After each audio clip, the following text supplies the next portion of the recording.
Perkenalkan, kami dari kelompok 2 akan menyajikan materi manusia dan peradaban. Saya dari perwakilan kelompok 2 akan membacakan nama-nama penyaji partner-partner saya dalam penjelasan materi ini. Nah, yang pertama ada Dara Kartika, Indah Lestari, Dinda Aulia Rizky, Yulan Sari, Naila Fauzia. Nah, selanjutnya yang pertama itu saya akan bahas tentang pengertian peradaban. Nah, apa sih peradaban itu? Peradaban itu bisa didefinisikan sebagai seluruh kompleksitas produk pikiran kelompok manusia. Dia bisa mengatasi suatu negara, ras, suku, atau agama, dan membedakannya dari yang lain. Nah, dalam hubungannya dengan peradaban dan kebudayaan, itu ada pendapat dari Samuel P. Huntington. Apa sih pendapatnya? Jadi kebudayaan itu adalah upaya manusia yang masih terus berlanjut, sedangkan peradaban untuk menunjukkan titik akhir dari kegiatan itu. Nah, keberadaban itu merupakan tahap tertentu dari kebudayaan masyarakat tertentu yang telah mencapai kemajuan tertentu. Dia bisa dicirikan dengan kemajuan tingkat ilmu pengetahuan, teknologi, seni, dan lain-lain. Nah, masyarakat itu memiliki perbedaan antara yang satu dengan yang lainnya. Nah, itu adalah kesimpulan dari hubungan peradaban dengan kebudayaan. Selanjutnya akan dijelaskan oleh teman saya. Warahmatullahi wabarakatuh. Perkenalkan, saya Dara Kartika. Selanjutnya saya akan menjelaskan materi mengenai gugus peradaban dunia. Gugus peradaban dunia terdiri dari beberapa bagian. Yang pertama, gugus Mediterania dari periode klasik, diantaranya meliputi peradaban Yunani kuno dan peradaban Helenik, peradaban Poenisia, Kekaisaran Romawi, Hiliria, serta peradaban Celtic. Selanjutnya ada gugus Timur Tengah yang meliputi peradaban Persia sejak Achaemenid, kedua bait Yudaisme, peradaban Phoenix, dan peradaban Islam. Yang ketiga ada gugus India, Hindu, dan Buddha. Di antaranya meliputi peradaban Pos-Maurya India, Kemaharajaan Gupta di India Utara, Kerajaan Chola di India Selatan, dan peradaban Ceylon kuno. Kemudian yang keempat, gugus Asia Tenggara, meliputi peradaban Funan dan Chenla, Angkor Kamboja, Sriwijaya, Singhasari, Majapahit, serta peradaban Burma, Thai, dan Laos. Gugus Asia Tengah meliputi peradaban Tibet, Turki, dan Mongol. Sedangkan peradaban Eropa meliputi peradaban Georgia dan Armenia, peradaban Kristen Barat, Bizantium, Kristen Ortodoks Timur, dan peradaban Rusian.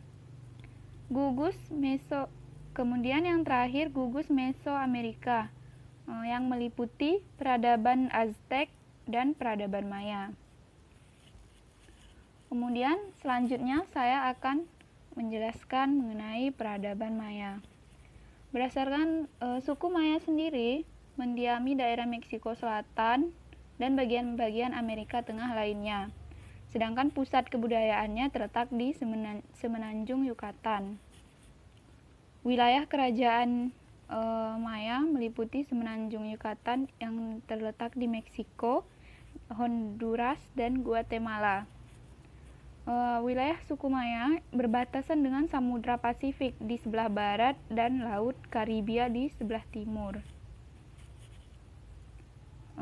Selanjutnya, kondisi sosial masyarakat peradaban Maya sendiri. Untuk mata pencaharian mereka bertani dan bercocok tanam seperti menanam jagung, merica, dan buah-buahan. Sistem peradaban mereka sendiri telah maju dikarenakan mereka sudah mengenal sistem pengairan, kanal drainase, dan pemilihan bibit. Selain itu, suku Maya juga memintal kapas dan menangkap ikan di sepanjang pantai. Untuk komunikasi suku Maya sendiri, mereka menggunakan tulisan. Setiap suku kata dilambangkan menggunakan gambar dan simbol yang disebut juga dengan glif. Untuk bahasa dari suku Maya ini, mereka menggunakan berbagai macam bahasa, seperti bahasa dari suku Maya itu sendiri, bahasa Spanyol, bahasa Inggris, dan bahasa Kriol. Kebudayaan material seperti bangunan, yaitu Calakmul, adalah sebuah kota besar yang dibangun oleh peradaban Maya kuno, dan Chichen Itza yang merupakan sebuah piramida yang dibangun oleh peradaban Maya. Sampai di sini saja penjelasan materi dari saya. Selanjutnya saya serahkan kepada rekan saya. Terima kasih. Assalamualaikum warahmatullahi wabarakatuh. Assalamualaikum warahmatullahi wabarakatuh. Saya Aulia Putri Rubis akan melanjutkan presentasi dari teman saya. Dan judul presentasi yang akan saya bawakan yaitu C. Peradaban sebagai Identitas Budaya Tinggi. Budaya bagi suatu bangsa merupakan sebuah harta yang tidak ternilai harganya. Tanpa adanya budaya, suatu bangsa akan dipandang rendah oleh bangsa lain. Kebudayaan pada kenyataannya adalah sebuah konsep yang amat luas sehingga lahir respon terhadap sebuah konsep kebudayaan. Istilah kebudayaan dihubungkan dengan kata-kata adab atau peradaban, di mana suatu budaya akan mengalami perubahan mengikuti zamannya. Secara historis, budaya atau kebudayaan berasal dari bahasa Sanskerta, yaitu budaya, yang berasal dari bentuk jamak, yaitu budi, yang diartikan sebagai hal-hal yang berkaitan dengan budi dan akal manusia. Aspek kebudayaan yang menjadi unsur pembentuk identitas nasional meliputi 3 unsur, yakni akal budi, peradaban, dan pengetahuan. Selanjutnya, kebudayaan nasional dalam pandangan Ki Hajar Dewantara adalah puncak-puncak dari kebudayaan daerah, yang artinya seluruh kebudayaan yang ada di Indonesia disatukan dalam sebuah kebudayaan nasional. Budaya sebagai tonggak peradaban membentuk identitas suatu bangsa. Identitas budaya ini menjadi landasan untuk mengokohkan karakter bangsa, sehingga bagi kaum nasionalis menjaga dan melestarikan budaya adalah sesuatu hal yang wajib, dikarenakan budaya merupakan wujud dari kekayaan bangsa yang tidak ternilai secara material. Hal ini dalam bentuk tanda secara verbal maupun visual. Simbol sendiri dapat berupa gambar maupun teks, dan nilai-nilai sejarah selalu memiliki makna yang berbeda serta saling berhubungan. Budaya adalah perwujudan dari seni dengan cara pandang hidup yang beridentitas dalam sebuah peradaban yang terus turun-temurun diwariskan ke setiap generasi. Budaya sendiri yang terbentuk baik secara kelompok atau suatu suku, bahkan kehidupan yang berbangsa dan bernegara, yang dimana dalam budaya itu sendiri banyak dibentuk atau dimix dengan kondisi agama, sosial, politik, termasuk adat istiadat serta karya seni dan identitas suatu peradaban itu sendiri. Dari pengertian budaya dan pengaruh budaya yang tinggi dapat ditarik kesimpulan bahwa budaya dalam masyarakat berfungsi sebagai identitas. Maksudnya, adanya budaya adalah identitas yang menunjukkan peradaban suatu masyarakat atau sebuah negara. Identitas yang dimaksud ini bisa menjadi pembeda dengan bangsa lain atau dengan kelompok masyarakat lain. Sekian presentasi dari saya. Terima kasih atas penjelasan dari teman saya sebelumnya. Saya Dinda Rizka Aulia akan menjelaskan mengenai peradaban dan menurut Lewis Henry Morgan. Ia memperkenalkan teori evolusi masyarakat dan kebudayaan. Menurut Morgan, masyarakat semua bangsa di dunia sudah atau masih akan menyelesaikan proses evolusinya melalui 8 tingkat evolusi sebagai berikut.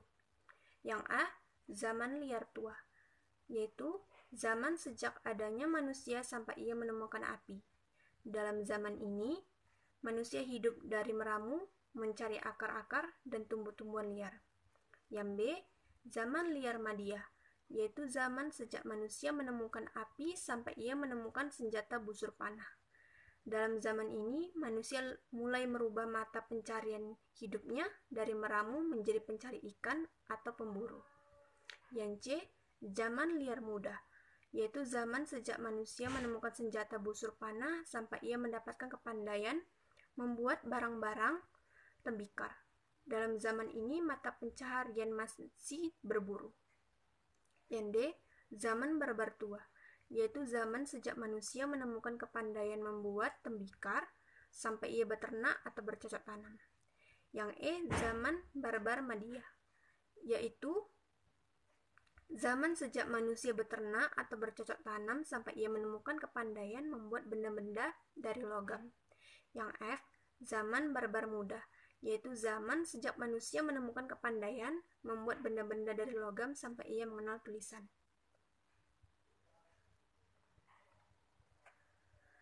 Selanjutnya saya akan menjelaskan mengenai tik. Menurut Samuel Huntington dan teori benturan antar peradaban. Adapun sebab-sebab timbulnya benturan antar peradaban menurut Huntington adalah: pertama, perbedaan antara peradaban tak hanya real tapi juga mendasar. Kedua, dunia sekarang semakin menyempit, interaksi antara orang yang berbeda peradaban semakin meningkat. Ketiga, proses modernisasi ekonomi dan perubahan sosialisasi dunia. Keempat, tumbuhnya kesadaran-kesadaran dimungkinkan karena peran ganda barat. Kelima, karakteristik dan perbedaan budaya. Keenam, kesadaran peradaban. Sekian dari saya, terima kasih. Baiklah, saya akan melanjutkan materi tentang masa depan peradaban. Istilah senials pertama kali diperkenalkan pada tahun 2014 oleh Sarah Stancorp dan Jed Oelbaum di dalam artikel majalah Good, Reasonable People Disagree About the Post-Gen X, Pre-Millennial Generation. Istilah yang berasal dari gabungan generasi X dan milenial. Senials merupakan generasi yang lahir antara tahun 1975 dan tahun 1985. Karena sifatnya aktual dan tanpa bermaksud menafikan generasi-generasi lainnya, generasi yang akan menentukan bagaimana nasib peradaban manusia dalam 1 dekade ini hingga 2 dekade ke depan.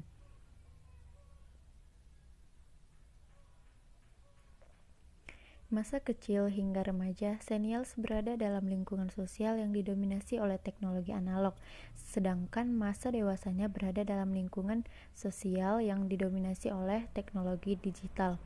Dengan demikian, mereka mengalami 2 masa yang sangat berbeda dari sisi teknologi dan dari sisi sosial budaya. Ethan Slotkin menyebutkan bahwa generasi ini akan menyelamatkan manusia dari dampak negatif teknologi, karena dalam 1-2 dekade ke depan, dalam rentang usia 50-60, senials akan menguasai panggung dunia, menempati posisi-posisi penting di dalam perusahaan-perusahaan swasta, organisasi-organisasi kemasyarakatan, dan di lembaga-lembaga pemerintah. Sekian dari saya dan akan dilanjutkan oleh teman saya. Terima kasih. Baiklah, terima kasih kepada teman saya sebelumnya yang sudah memaparkan materi sebelumnya. Selanjutnya, saya Indah Lestari akan memaparkan materi runtuhnya peradaban. Dalam sejarah dunia, sering terjadi suatu peradaban besar runtuh dan diganti peradaban baru yang dimulai lagi dari awal, khususnya peradaban yang bersifat material. Jared Diamond dalam bukunya Collapse: How Societies Choose to Fail or Succeed menunjukkan 5 alasan utama keruntuhan studi budaya, yaitu yang pertama, kerusakan lingkungan, seperti penggundulan hutan dan erosi tanah. Yang kedua itu ada perubahan iklim. Lalu yang ketiga ada ketergantungan pada perdagangan jarak jauh untuk memerlukan sumber daya. Yang keempat, semakin tingginya tingkat kekerasan internal dan eksternal, perang atau inovasi. Dan yang kelima, ketidaktahuan masyarakat pada masalah-masalah lingkungan. Demikianlah pemaparan materi dari saya. Selanjutnya akan dilanjutkan oleh teman saya. Terima kasih.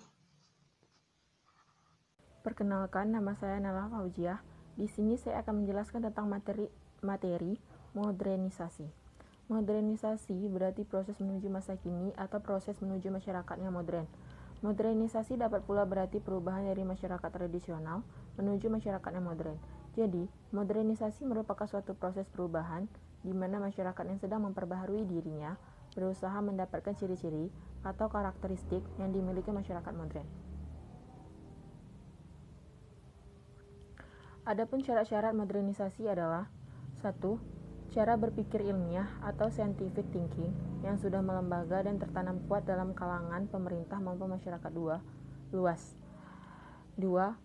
Sistem administrasi negara yang baik dan benar-benar mewujudkan birokrasi.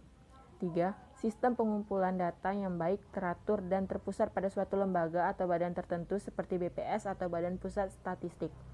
4. Penciptaan iklim yang menyenangkan atau favorable terhadap modernisasi, terutama media massa. 5. Tingkat organisasi yang tinggi, terutama disiplin diri. Yang keenam, sentralisasi wewenang dalam perencanaan sosial atau social planning yang tidak mementingkan kepentingan pribadi atau golongan. Sekian pemaparan saya dan teman-teman saya. Saya ucapkan terima kasih. Saya akhiri. Wabillahi taufiq wal hidayah. Wassalamualaikum warahmatullahi wabarakatuh.